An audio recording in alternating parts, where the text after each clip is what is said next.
Good afternoon, everyone. This is UW-Madison's Ri3D's Day 1.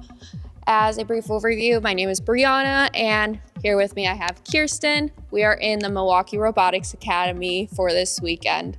So thank you very much to Milwaukee Robotics Academy for allowing us to have this space.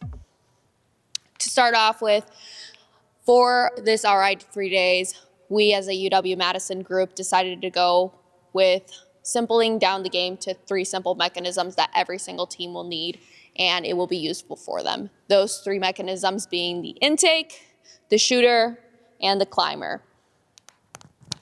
To start off with, we decided to go with an intake design that was different than what the Everbot is offering to give teams a little bit more variety of what to think about in terms of concepts for an intake.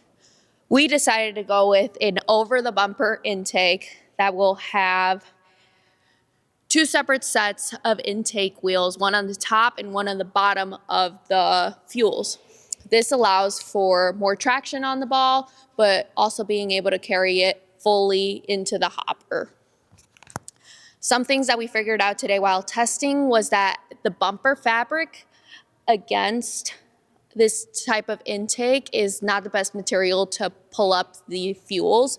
So you're gonna need something in the corner to truly be able to lift the fuels all the way up. Hence why we decided to go with a second roller system on the bottom, directly on the side of the bumpers in order to provide that little bit of oomph to finally bring that fuel all the way over the bumper.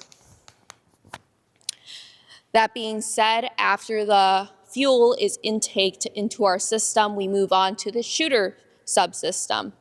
In our shooter subsystem, we decided to go with a single flywheel design.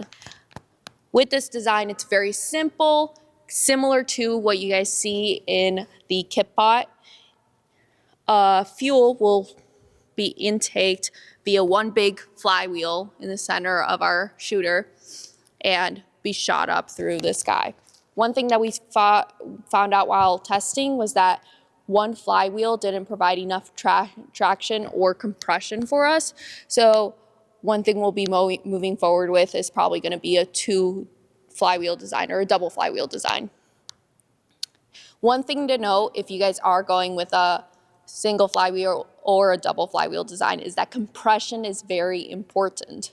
So today we spent a lot of time figuring out what the right amount of compression would be for that ball. This year the fuel is a little bit more of a stiffer ball, so you don't want too much compression because truly it's stiff enough where if you provide just a little bit amount of compression, it should just shoot right up without any problem for you. With that being said, we aren't allocating a section for hopper, although a hopper is going to be a very essential component to this year's design.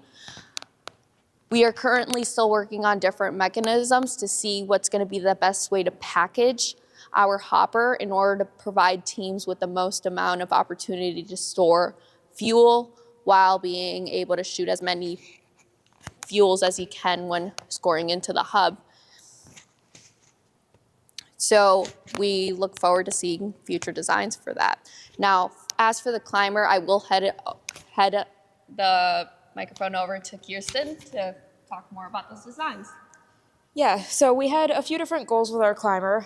One of the goals was to maximize the number of robots that you can fit on the bar at the same time.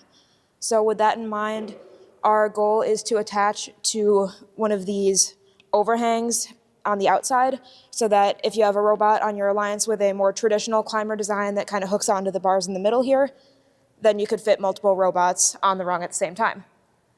Another one of our goals was to kind of show something a little bit outside the box because we figured with our resources, it would be fairly easy to just do like a simple elevator to latch on to that first bar. But we've figured that there's a lot of opportunities like climber in a box kits or other systems like that that approach that problem really effectively. So we wanted to try to do something a little more outside the box.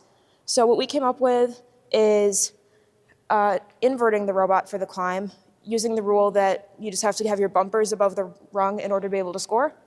So our plan is to grab onto the outside of the level 1 rung and then invert the robot up so that the bumpers are ideally high enough to be above that third level and get the maximum climb points. Or sorry, above the second level to get the level 3 climb points. So we are still working through some CAD and design phases for that, but we're looking forward to starting to come together in physical form tomorrow. Thanks for watching. Don't forget to like, subscribe, and click the bell to stay up to date on future fun videos.